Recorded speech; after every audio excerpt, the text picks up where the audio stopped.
entre midi et 2, que ce soit un mercredi ou un jeudi. On essaiera une autre fois sur un jeudi. Et peut-être que ça peut être une formule qui correspond plus facilement à vos disponibilités.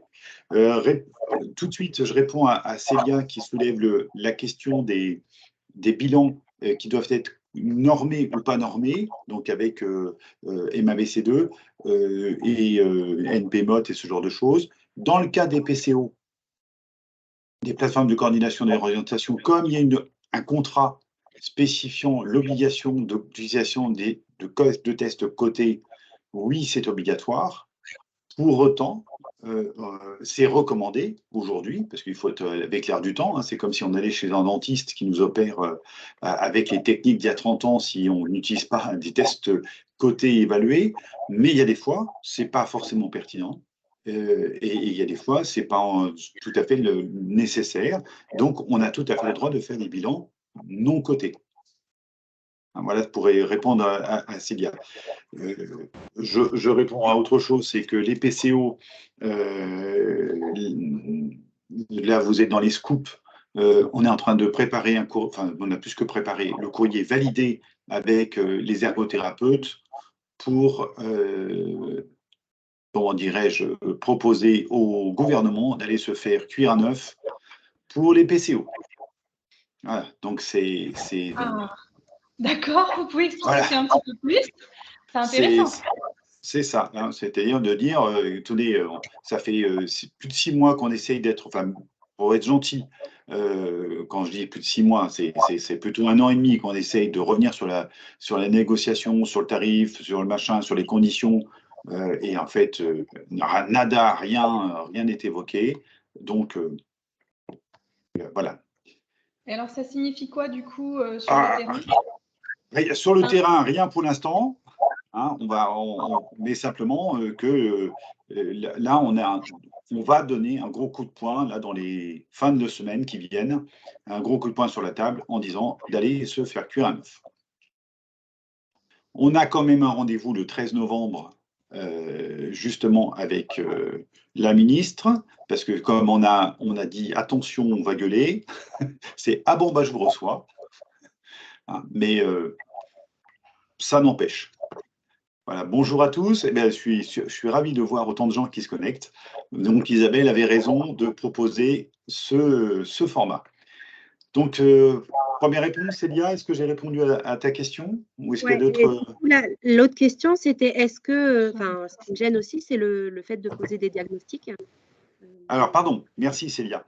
Dans la formulation, parce que Célia évoquait une collègue qui pose un diagnostic de dyspraxie dans son bilan, dans la formulation, alors c'est une question en plus que mes étudiants ont posée en déontologie hier.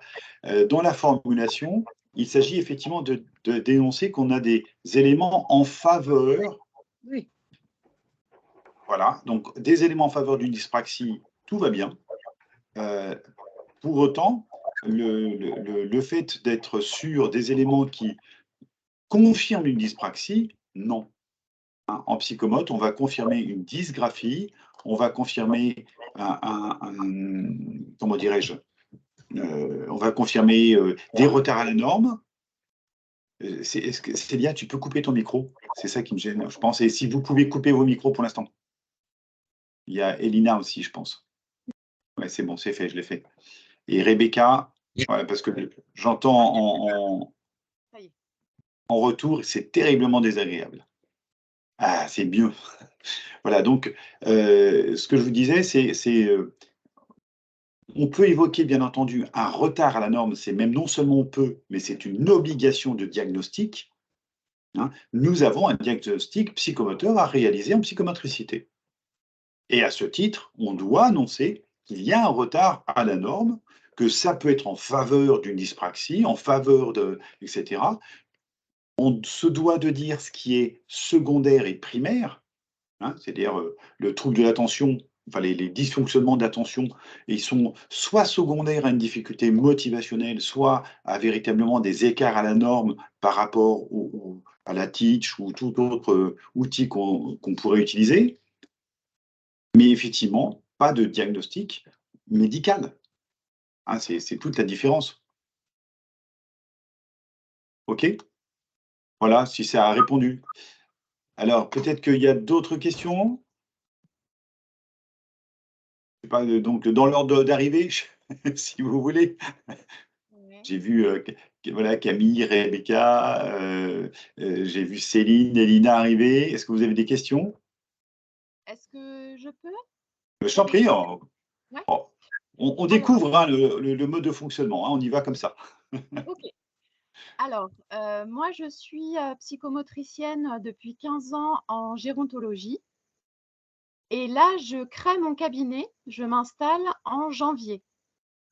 Et donc je suis absolument, noyée par rapport au bilan, à la fois aux bilans qui sont nécessaires quand on s'installe, en sachant que, bah, pour l'instant, je ne sais pas du tout quelle population va se tourner vers moi. Donc j'ai eu aussi, hein, des contacts avec, la PCO, mais j'ai entendu ce que tu as dit juste avant, donc je reste méfiante.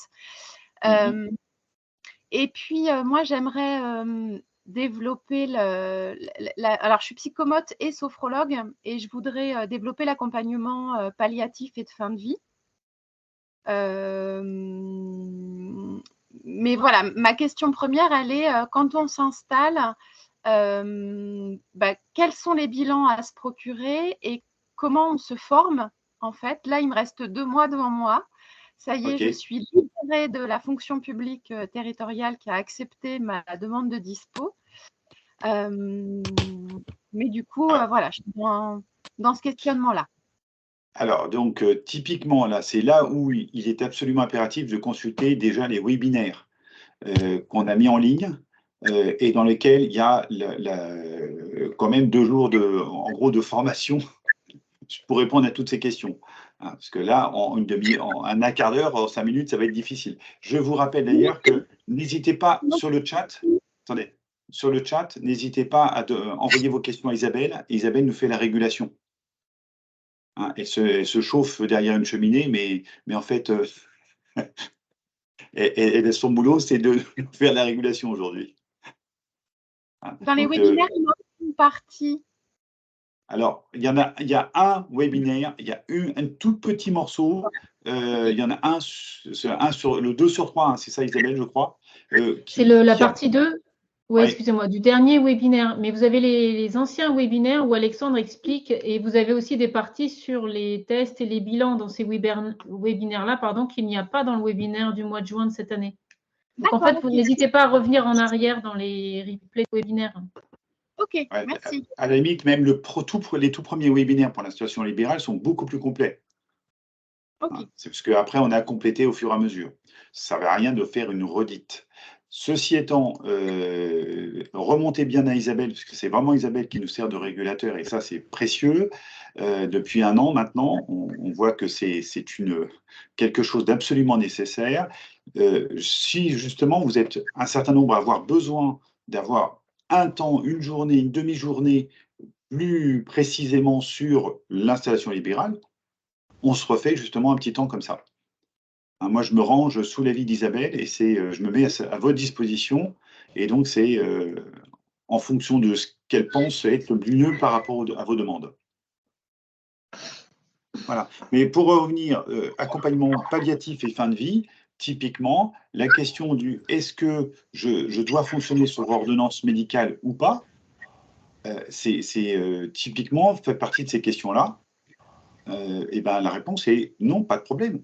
Là, vous êtes dans un accompagnement de fin de vie. Ça fait bien partie des décrets d'actes de psychomote, dans le sens où on est sur l'accompagnement psychomoteur, la stimulation psychomotrice. C'est l'article 1 de notre décret de 88. Donc, on est dans stimulation psychomotrice et éducation précoce. Donc, OK. pas de souci. L'ordonnance est recommandée. Comme ça, si jamais vous avez des soucis, vous êtes couverte. Et puis, surtout, ça vous fait de la pub. Tout bête. Bon, autre question, Alors, Isabelle? une question Voilà. d'Elina. qui n'est pas une question toute bête. Les prescriptions médicales qui indiquent bilan psychomoteur et suivi si nécessaire, combien de temps sont-elles valides? Est-ce que c'est 1 an? Est-ce que c'est plus? Redemande-t-on à la famille de refaire une prescription? Elle reprend, Elina, un cabinet avec des suivis qui étaient en cours et des prescriptions qui datent. Oui. Alors, il n'y a pas de date de péremption d'une ordonnance, dans la mesure où on n'est pas sécurité sociale. Pensez bien, coupez vos micros en arrivant, s'il vous plaît. Alix. Oui. Merci. Donc, il n'y a pas de date de péremption d'une ordonnance, puisqu'on n'est pas remboursé par la Sécu. Voilà. Donc, c'est la Sécu qui impose la date de péremption, mais c'est comme j'allais dire, comme les épices et les matières sèches, il n'y a pas de date de péremption. Hein.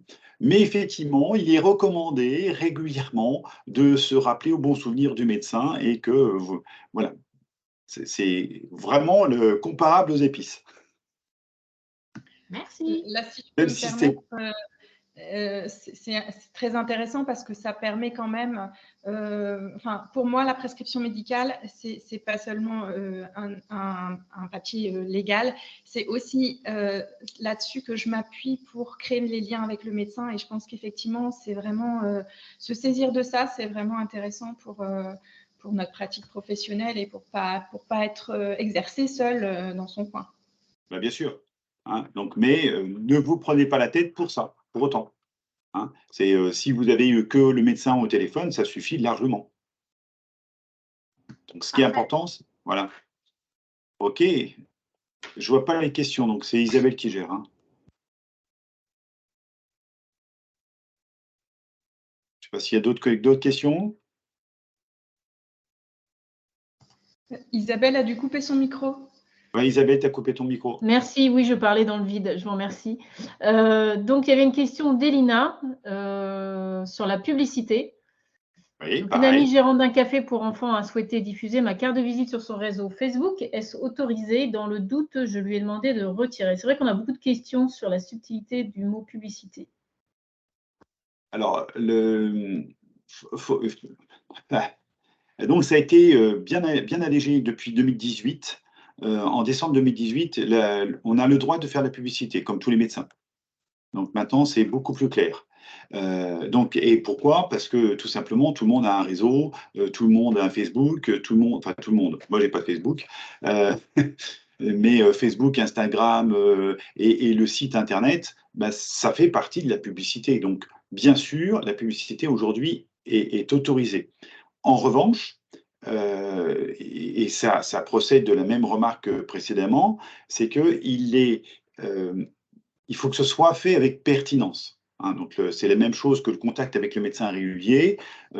Si c'est à la boulangerie avec au milieu des annonces de chiens, de chats et de je sais pas quoi, ça fait pas très pro. Si c'est glissé dans le cadre des réseaux, par exemple dans la ville, hein, les réseaux de professionnels de santé qui peuvent agir et sur quoi, comment, bah, c'est très bien, c'est en faveur de la communication. En fait, la publicité en psychomote, d'un point de vue éthique, pour nous, c'est tant que ça permet de diffuser sur ce que fait la psychomotricité et à quoi ça sert, c'est bon. Et ça va même au-delà, donc effectivement, c'est une excellente question, puisque ça va même au-delà, puisque ça fait 1 an qu'on tente avec Isabelle de se lancer sur de la communication tout public sur la psychomote, et donc on s'est décidé ce matin, on a décidé ce matin la manière dont on va communiquer là-dessus, notamment parce que même certains politiques n'ont toujours pas compris ce qu'était la psychomote et en quoi c'est nécessaire. Voilà. Donc, il va falloir redonner un petit coup de collier sur la communication tout public. Donc, c'est l'œuvre de tout le monde. Oui, donc là, dans la situation, l'idée, ce ne serait pas de diffuser uniquement mes coordonnées, mais plus d'accompagner avec un courrier voilà, pour le public qu'elle accueille dans son café des enfants, de dire voilà, quels seraient les intérêts à aller voir une psychomote. C'est ça, c'est ça. Et si vous voulez, Elina est à votre disposition pour vous guider. De toute façon, je vous rappelle que la loi du 4 mars 2002 nous oblige à envoyer vers le professionnel qui a les meilleures compétences. Hein, c'est-à-dire que parfois, il est possible qu'on puisse dire à nos patients, on devrait penser bien à dire à nos patients, je ne suis pas le plus compétent, je vous invite à aller contacter tel et tel collègue qui sauront mieux vous répondre que moi. C'est une obligation depuis la loi de mars 2002.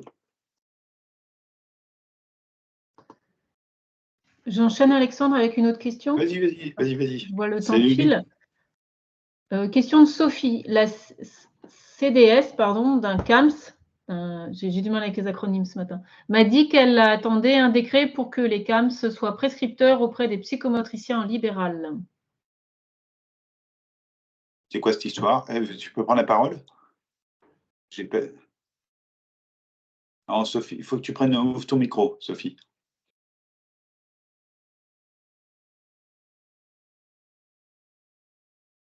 On t'entend pas. Attends, non, tu n'as pas de micro là. Bon, en tout cas, ça procède. Je vais commencer et essayer de répondre, hein, le temps que Sophie, tu essayes d'avoir ton micro. Que le CAMS puisse prescrire des soins en psychomotricité, c'est une évidence. C'est une évidence. Je vous rappelle qu'avant le système PCO, de toute façon, les CAMS avaient déjà le droit de passer des conventions avec les professionnels de santé libéraux pour que les séances aient lieu avec les libéraux au motif qu'ils n'avaient pas de disponibilité. Et dans ce cas-là, facturation au tarif du psychomotricien. Donc, la PCO était un système qui permettait de généraliser, de simplifier le fonctionnement du CAMS, mais comme ça dysfonctionne, on peut très bien revenir sur ce système-là. Donc, un CAMS prescrive, c'est tout à fait autorisé, mais depuis toujours. Est-ce que j'ai répondu, Sophie? Ok. Donc, ce n'est pas un scoop, en fait. C'est pas du tout un scoop. Ça fait 20 ans, 25 ans que ça existe. Non, on ne t'entend pas, Sophie, définitivement. Mais si, Sophie, tu as besoin de plus de précision, n'hésite pas à m'envoyer un mail après ce webinaire, si ce n'était pas suffisamment clair. Je passe à la question de Céline. Ouais. Y a-t-il une obligation de créer des notes d'honoraires pour tous les actes réalisés? Jusque-là, de mon côté, je ne le fais que pour les financeurs ou les parents patients qui le demandent. Suis-je dans la légalité ou pas? Alors, on n'a pas obligation de le faire systématiquement, mais on a obligation de le faire dès qu'on nous demande. Et en fait, en théorie, on devrait pouvoir le faire. Mais c'est ce qui se passe d'autant plus actuellement, puisqu'aujourd'hui, vous avez vu que vous n'avez un ticket que si vous demandez votre ticket. Donc, c'est exactement le même système. Hein, donc, si on vous demande, en tout cas, une facturation, vous avez pour obligation de le faire. Pardon, Alexandre, c'est Lydie. Oui. Bonjour. Bonjour, à tout le monde d'ailleurs. Je reviens vers vous parce que j'avais entendu parler qu'au-delà de 70 €, il fallait absolument faire une facture. Oui, ça, de toute façon, c'est l'obligation d'affichage de juillet 2018, d'août 2018, qui vous fait l'obligation d'adresser au préalable un devis pour tous les actes supérieurs à 70 €. Mais du coup, le devis ne fait pas foi de facture. Ah, le devis, ce n'est pas une facture. Le devis, c'est uniquement, effectivement, un devis. Après, en fonction de ce que les gens ont payé, pas payé, vous devez facturer. D'accord. Et donc, si la personne demande de facturer après le devis, bien évidemment, on est dans l'obligation de le faire. Mais si la personne ne le demande pas, est-ce qu'on est quand même tenu à faire la facture à partir du moment où elle dépasse les 70 €? Ah même non, si non, on l'a c'est pas ça. préalablement. Non, au-delà de 70 €, ça n'engage que sur l'obligation de faire un devis au préalable. Mais, pour reprendre les propos de la pub de tout à l'heure d'Alina, mais en même temps, si c'est affiché, vous voyez, si c'est affiché, et le mieux, c'est par rappel SMS, déjà, un rappel SMS des tarifs des consultations, en fait, ça vaut déjà un devis. Parce que moi, si tu veux, tous mes tarifs sont affichés. Mais ça ne suffit pas. Et aussi, je leur envoie un SMS à chaque fois, leur précisant le lieu de rendez-vous, enfin leur reprécisant le lieu de rendez-vous et le prix du bilan, en fait. Ça suffit. D'accord, ok. Voilà. Enfin, Mais je vois Céline qui réagit. Bon, ça suffit, c'est-à-dire que c'est pas exactement dans les clous, mais dans la mesure où il n'y a pas de remboursement par la sécurité sociale aujourd'hui et que c'est la sécurité sociale qui nous impose ça, on ne pourra pas être attaqué à cause de ça. D'accord. Mais du coup, cette fourchette de 70 €, c'est par acte ou par… Par acte. C'est pour tous les actes supérieurs à 70 €, vous devez faire un devis. Donc, en fait, le bilan, Oui. le bilan, vous devez le faire. Ok. Enfin, peut-être que certains font payer leur consultation 150 €. Pas encore. Pas encore. Ah, t'es pas assez réputé. Je plaisante. J'enchaîne, excusez-moi, une question de Roseline. Que peut-on faire face à une ex-collaboratrice qui ne verse pas la rétrocession du dernier mois et des rendez-vous des mois précédents? Je m'occupe de toi, Roselyne, promis cet après-midi. Ah, bonjour. Voilà, bonjour Roselyne, c'est On en promis. parlera plus précisément parce que franchement… Ouais. Je te rappelle tout à l'heure. Ok. Bon, en tout cas, ce que tu pointes, Roselyne, et ça c'est un autre débat, enfin c'est pas un autre débat, c'est le débat, c'est le problème de la collaboration et du titulaire et du collaborateur. C'est, je vous le redis, ne vous embêtez pas avec des pourcentages de rétrocession. C'est le pourcentage, c'est une connerie, et c'est pas une rétrocession, c'est une redevance. Donc deux erreurs. Si on ne veut pas se prendre la tête, comme le font maintenant tous les avocats, tous les juristes, tous les cabinets d'avocats, ils ne s'embêtent plus, il y a une redevance fixe. Donc, vous utilisez, le collaborateur utilise le cabinet, une journée, ce sera, je dis un chiffre 100, si c'est 2 jours, ce sera 200, si c'est le mercredi, ce sera x2 ou x1,5 parce que vous considérez que c'est une journée importante, etc., etc. Donc, vous définissez clairement que pour l'utilisation d'une journée, ça correspond à un revenu fixe. Tout le monde est content. Le collaborateur, s'il veut travailler plus, c'est dans l'avantage du cabinet et il gagne plus. S'il veut prendre un congé maternité, un temps de formation, des congés, c'est son droit absolu. Vous ne pouvez pas, si vous vous opposez à ça, vous vous mettez en difficulté parce que dans ce cas-là, il y a un lien de subordination et il est en droit de demander l'URSSAF. C'est-à-dire, il est en droit de dire, ah, moi, c'est un emploi déguisé salarié, puisqu'il y a un lien de subordination. Moi, j'ai mes congés payés, mon URSSAF qui est payé par le titulaire. Vous voyez, ça peut aller très, très loin. Donc, pas de lien de subordination, un revenu fixe, personne est lésé, et donc, il n'y a plus de soucis.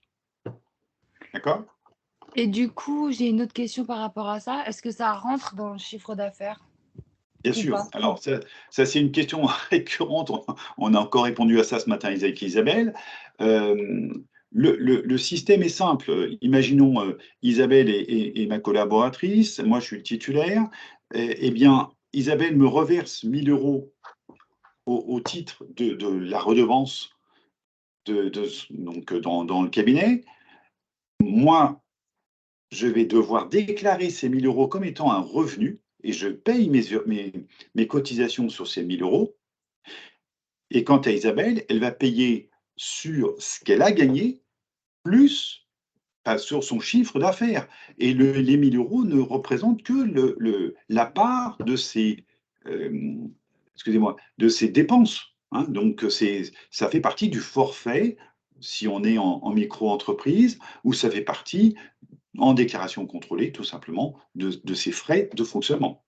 D'accord. Et même si tu es dans le cadre, parce qu'on en avait parlé ensemble, même si tu es dans le cadre d'un remplacement, parce que moi, je suis toujours en arrêt. Et c'est pareil.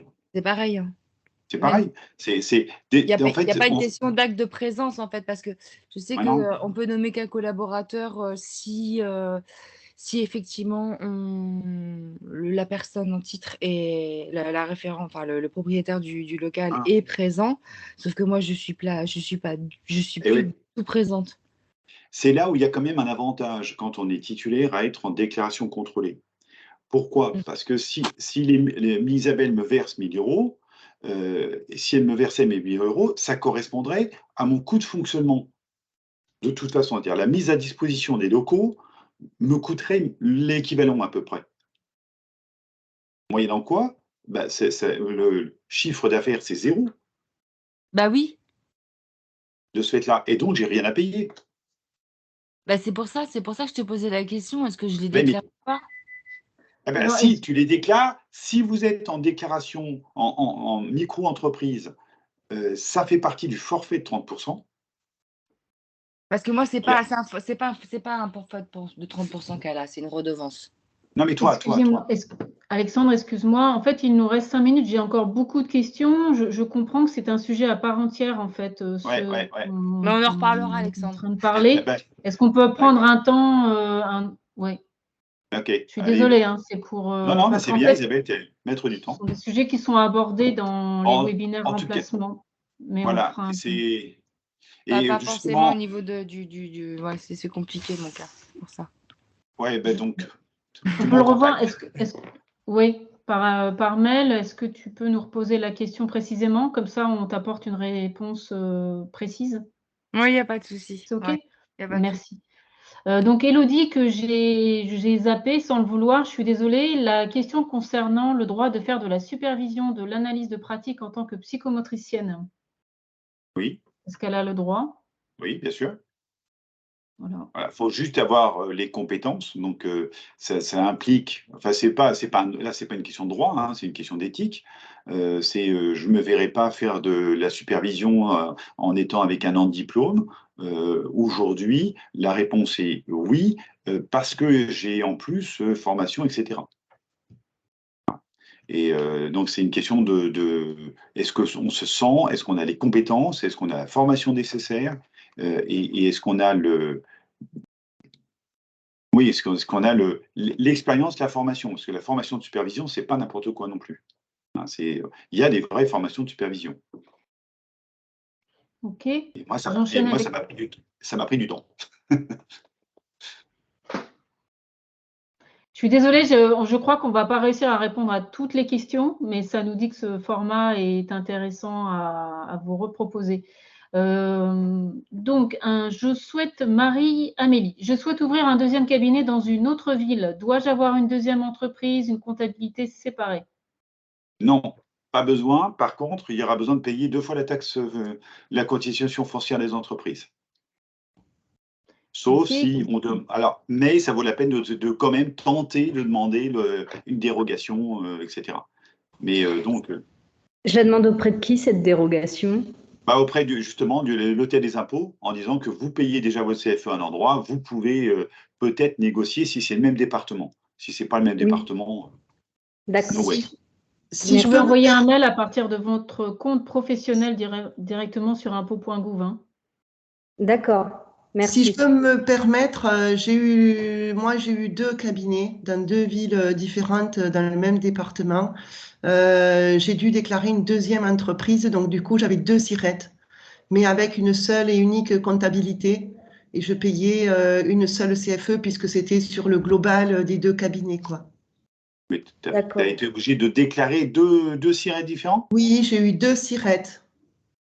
Alors qu'en fait, c'est un local secondaire, il n'y a pas besoin d'avoir de Mmh. deuxième SIRET. Et ouais, mais ma comptable et même l'URSSAF, c'était une déclaration de 2 SIRET.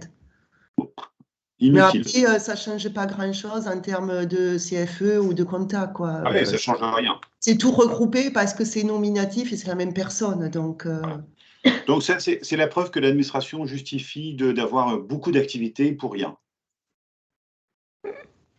OK, avant d'engager un débat, je pose une autre question. Question de Véronique. Bilan psychomoteur, où en serait la définition nomenclature de ce que contient un bilan psychomoteur? Test coté en fonction de l'âge. Excusez-moi, je passe sous un tunnel. C'est la réforme, justement, de la réingénierie. c'est le deuxième gros coup de gueule qu'on a donné avec la fédération il y a 2 jours, pardon. Et donc, là-dessus, pareil, deuxième coup de gueule, parce qu'on est les derniers, là, pour le coup, à avoir une ingénierie qui devrait préciser ce que contient un bilan, notamment. OK. Quelles sont les règles de révision? J'ai l'impression de te faire un quiz, en fait, Alexandre. Quelles sont les règles de révision des loyers professionnels? Quel indice doit être utilisé? Wow. C'est selon votre bail, c'est en fonction de ce que vous avez inscrit dans le bail de location. Ça peut être l'indice de la consommation, ça peut être l'indice, enfin c'est marqué sur votre bail. Excusez-moi, là, merci Alors, pour le quiz, effectivement, vous êtes un peu vache. ouais. Je me permets d'intervenir. Bonjour, je suis Adeline, c'est moi qui vous ai posé la question. Du coup, effectivement, il y a plusieurs indices qui existent. L'indice de révision des loyers, l'indice ILAC, l'indice de la Ouais, construction. c'est ça. Mais C'est ça. je voulais savoir, il n'y a pas une obligation, par exemple, pour les bails professionnels, que les propriétaires utilisent tel ou tel indice. On doit Non. se plier, entre guillemets, à ce que le propriétaire nous impose. C'est ça. C'est pas ce que le propriétaire vous impose, c'est ce qui a été établi dans le moment de la rédaction du contrat. Ouais, sauf que là, j'ai C'est pas été assez vigilante, moi n'y connaissant rien, et c'est vrai que pendant 6 ans, j'ai eu beaucoup de chance, ils n'ont pas modifié le montant de mon loyer, mais là, ils veulent utiliser l'indexion, et avec l'inflation, vous voyez, l'indice de la construction, par exemple, en 6 ans, il a pris 30%, et donc ouais. ça me ferait des augmentations énormes, et ça m'inquiète énormément, et je savais pas trop ce qui était voilà, légal, pas légal. Mhm. En fait, tu as ta question tu as la réponse, pardon, dans ta question, puisque ce que tu évoques, c'est que tu as pu en bénéficier pendant 6 ans, Ouais, et maintenant, non. Et en fait, il y a des indices qui vont monter progressivement, et d'autres, inversement, qui vont stagner et puis monter d'un coup. ouais. Voilà. Donc, au départ, on s'appuie sur un indice, on n'a juste pas le droit de changer d'indice en cours de route, c'est tout. D'accord. Donc en fait, j'ai pas vraiment de recours. Enfin, en gros, je suis obligée Ah non, de. c'est un contrat, c'est-à-dire c'est Ouais, établi comme ça au départ entre vous deux, et c'est ouais, votre accord. d'accord. Alors, Ok, excusez-moi, merci. il est 13h02. Est-ce que, Alexandre, on peut, et pour tout le monde, Oui, tous les oui. présents, on peut Moi, prendre la dernière question d'Alix? Et je voulais juste répondre rapidement à Véronique. Alexandre, tu vas me confirmer si tu veux bien. En fait, les parents peuvent en effet s'opposer à ce que vous transmettiez le bilan psychomoteur au médecin prescripteur. C'est leur droit de parents, pour expliciter. voilà. Et non seulement ça va plus loin. C'est-à-dire qu'en réalité, vous le voyez pour vos médecins, vous êtes censé donner le bilan aux parents, dans une enveloppe, mais en tout cas non cachetée, non fermée, et c'est les parents qui valident le fait qu'ils transmettent ou pas. Mais alors, moi, j'ai vraiment du mal avec ça parce que comment ça se fait que le médecin prescripteur pourrait être susceptible de ne pas, de ne pas pouvoir avoir le compte rendu? Ça me dépasse complètement là. Ah mais j'allais finir, il n'y a que dans le cadre de la sécurité, où la sécurité sociale est le payeur, où c'est assimilé à une entreprise, pas une entreprise, à une institution, où le secret médical est censé être partagé. Voilà. Et donc, c'est pour ça que la PCO, c'est une plateforme de coordination. Et donc, c'est considéré comme un établissement.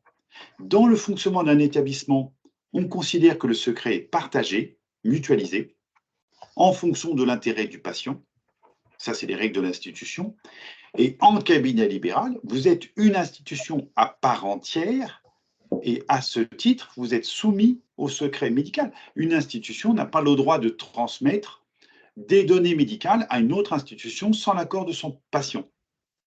Oui, Votre là, médecin... c'est le médecin qui prescrit quand même. Donc, enfin, je ne sais pas, un médecin, il prescrit n'importe quel examen, il a systématiquement les résultats de l'examen. Ça paraît logique. Il n'y a que les résultats d'analyse médicale qui sont transmises directement au médecin, dans l'exercice libéral, par exemple. Hein. Dans l'exercice libéral, votre médecin, il n'y a que les analyses médicales qu'il récupère. S'il vous envoie chez le radiologue, c'est le radiologue qui envoie, enfin qui vous donne les éléments ou qui demande si vous êtes d'accord pour transmettre.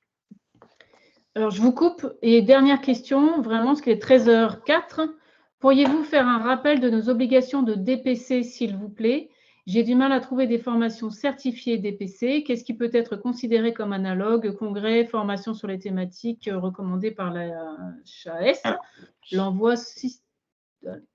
Excuse-moi. Alors, t'es vache parce que c'est une grosse question, en fait. Ben, c'est pour ça que j'ai à la fin. Et en fait, dans la dernière newsletter, je ne sais pas si vous avez vu, je vous ai fait un encart vers le site justement concerné du CNP. Voilà.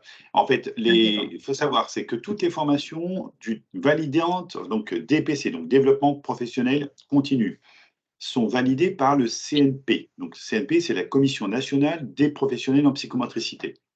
Et donc, cette commission, il y a la FPL, la FFP, le SNUP, la FF, enfin bref, tout, et les directeurs d'école. Donc, c'est vraiment cette commission, elle regroupe l'intégralité des organismes représentatifs. Et ensemble, on valide les formations qui sont conformes aux besoins HAS et qui sont conformes en contenu à la nécessité de formation pour un développement professionnel continu. Donc, sur 3 aspects, l'aspect, bien entendu, je dirais connaissance, mais l'aspect aussi supervision et l'aspect réglementaire et risque. Donc, les contenus sont très encadrés. Et c'est pour ça que toutes les formations ne sont pas DPC. J'espère que j'ai été clair et concis. C'est intéressant, ça m'oblige à être... Ouais, je suis désolée, c'est moi qui ai posé la question. En fait, je me sens un peu perdue parce que déjà, j'habite loin de Paris et du coup, pour trouver des formations qui rentrent dans mes créneaux avec le déplacement en étant maman, c'est compliqué. Enfin bon, voilà, je ne suis pas seule dans ce cas-là. Et en plus, j'ai du mal à me repérer parce que notamment sur les formations de l'ISRP, qui est référencé DPC, quand je vais sur le site, mon DPC, en fait, il n'y a que 2 formations dans tout le catalogue qui s'annoncent. Et du coup, j'ai du mal à comprendre si toutes les formations ISRP sont DPC ou pas. Enfin, c'est pas clair. L'AFPUP, pas du tout. Oui, elles ne sont pas toutes DPC. Et elles ne sont pas toutes DPC, notamment parce qu'il y a un volet qui est souvent... qui est souvent bloquant, c'est le fait qu'il faut absolument un volet sur la gestion des risques. Oui. C'est une obligation. C'est pour valider un DPC, il faut avec exactement ce que je suis en train de vous faire, en fait. Depuis tout à l'heure, je vous fais une super formation de gestion des risques. Hein, quelles sont les lois, qu'est-ce qu'on doit faire, si on ne le fait pas, qu'est-ce qu'on risque? Hein, eh bien, donc, tu peux nous valider notre DPC alors? C'est ça l'idée. Voilà. Mais du coup, c'est quand même super compliqué de trouver des formations qui soient DPC. Enfin, je ne sais pas, mais moi, j'arrive pas à y répondre en fait. Bon, alors, je n'ai pas encore confirmation, mais a priori, vous pouvez réserver le 13 octobre pour valider votre DPC. 13 octobre 2024. On va se débrouiller pour que ce soit DPC, mais je ne suis pas sûr qu'on y arrive. Est-ce que tu peux nous dire ce que c'est? Parce que moi, je sais ce que c'est, mais il n'y a que toi là pour le moment. Mais je ne voulais pas. Je voulais pas. Bon, je pense qu'on fera la journée FPL comme tous les 2 ans. Et a priori, si j'ai bien confirmation de la disponibilité des salles, ce serait le 13 octobre 2024. Désolé pour Alix, ce sera encore à Paris. Mais ça pourrait être aussi en visio, comme on l'a fait déjà il y a 2 ans. Et en fait, tous les 2 ans, on essaye de faire en sorte que ce soit comme ça. Et depuis 2020, finalement, visio, parce que ça répond bien aux besoins de tout le monde, quoi. Et donc, tu confirmes qu'assister à ce congrès rentre dans le DPC? Non, je ne confirme pas. Okay. Pour l'instant, il faut qu'on le valide. mais si effectivement c'est validé, si on a bien, vous voyez, la notion d'analyse des pratiques, nouvelles connaissances et le volet, comment dirais-je, gestion des risques.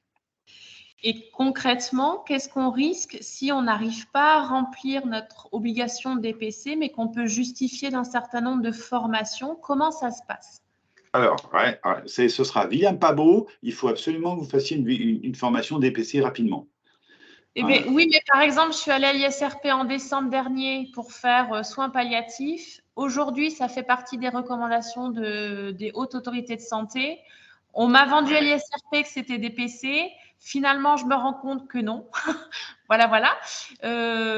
J'ai jamais été financée par mon employeur alors qu'ils ont l'obligation de le faire. Il y a encore un an, j'étais considérée commerciale, donc je n'avais pas le droit au FIFPL. Enfin, voilà. Donc, à un moment donné, moi, je veux bien, mais il faut qu'on nous donne les moyens, quoi. No comment, surtout que la formation est un point qui est extrêmement important pour les psychomotriciens. Je n'ai de cesse de dire aux jeunes diplômés que s'ils ont bien compris leur diplôme, leur permet tout juste de savoir qu'ils ne savent rien. Oui. Je pense qu'on a tous vécu. et que, en ce titre, la formation continue est indispensable. Et alors, j'en parle d'autant plus facilement que je parlais à des libéraux. Les libéraux, c'est juste incontournable. Nous, on a en face de nous des parents, des patients qui attendent de nous d'avoir une mise à jour régulière de nos formations. Donc, bien sûr, le DPC n'est pas forcément ce qui fera ça. Pour prendre ta défense, Alix. C'est-à-dire que c'est bien entendu la formation elle-même et la mise à jour qui est certainement plus important. C'est quelque part la question, mais je regardais Isabelle en disant, Isabelle, il faut peut-être qu'on regarde si on ne peut pas valider le module DPC version gestion des risques avec des webinaires AFPL. Et que ça soit complété par près de la formation en supervision ou autre. Ok. Donc, parce que justement, les psychomotriciens libéraux n'ont pas du tout de financement par la sécurité sociale de cette obligation-là. C'est pour ça que si jamais on était embêté, un psychomotricien était embêté par l'ARS, surtout vous revenez me voir et je ferai, oui, ok, mais un contrat. En droit français, un contrat doit toujours être équilibré. Or, on a une obligation, on n'a pas le financement. Donc, ça ne tient pas la route. Alors, je vous arrête puisqu'il est 13h11. Je vous remercie de votre présence. C'est bon. On a répondu à toutes les questions, FISA. On a répondu, alors peut-être pas suffisamment en profondeur, voilà, à certaines questions, mais n'oubliez pas que vous pouvez nous écrire, que notre prochain webinaire, vos questions en direct, c'est le 12 décembre de 20h à 20h30. Et entre deux, vous avez un webinaire plus long de 2 heures sur les situations délicates avec les familles entre pairs. Donc, ça touche aux questions de collaboration, de diffamation, de parents divorcés et de difficultés de gestion avec les enfants. Et là, comme c'est un format de 2 heures, on pourra prendre le temps de vraiment déployer, déplier les situations compliquées que vous pouvez vivre. Aujourd'hui, c'est vrai que c'est un format court, un peu. Merci Alexandre d'avoir fait Julien Lepers. Enfin, c'est moi qui ai fait Julien Lepers. Alexandre a répondu à de nombreuses questions. Voilà, j'espère que ce format vous a convenu. Ce format de 2 heures, du coup, vous pouvez rappeler la date, s'il vous plaît? Le 15 novembre. 15 novembre de 20h à 20h30. Vous aurez le lien toujours dans la rubrique événements sur le site et vous le recevez par email. D'accord, merci beaucoup. N'hésitez pas à nous envoyer vos questions sur les situations délicates avant. Ça nous permet de encore mieux réfléchir en amont et de vous apporter des réponses plus précises. Ok, bon. Je te laisse le mot de la fin, Alexandre. Le mot de la fin, merci et merci d'œuvrer tous ensemble parce que c'est question, toutes vos finalement votre vigilance. On a besoin aussi effectivement de ces questions. Pour moi, je suis ravi d'entendre vos questions avec cette notion d'éthique à chaque fois par derrière. C'est est-ce que je peux faire de la publicité, est-ce que je peux pas en faire, le CAMS, est-ce que je peux en faire. Rappeler que les collaborateurs, ça peut être plus facile d'avoir comment dirais-je, un fonctionnement qui soit un fonctionnement avec un forfait, parce que sinon, ça part toujours en cacahuète, et que dès qu'on parle d'argent, c'est jamais très clair, quoi. Voilà. Donc, mais Donc, je suis ravi aussi de vous avoir vu pour déjeuner. Et ben, je vous souhaite une bonne journée parce qu'en général, mercredi, on est tous pareils, on enchaîne. Merci beaucoup, bon après-midi. Voilà, bon Merci après-midi à beaucoup. tous. Bon après-midi. Au revoir. Bon après-midi. Au revoir. Au revoir. Merci, bonne journée à tous. Au revoir.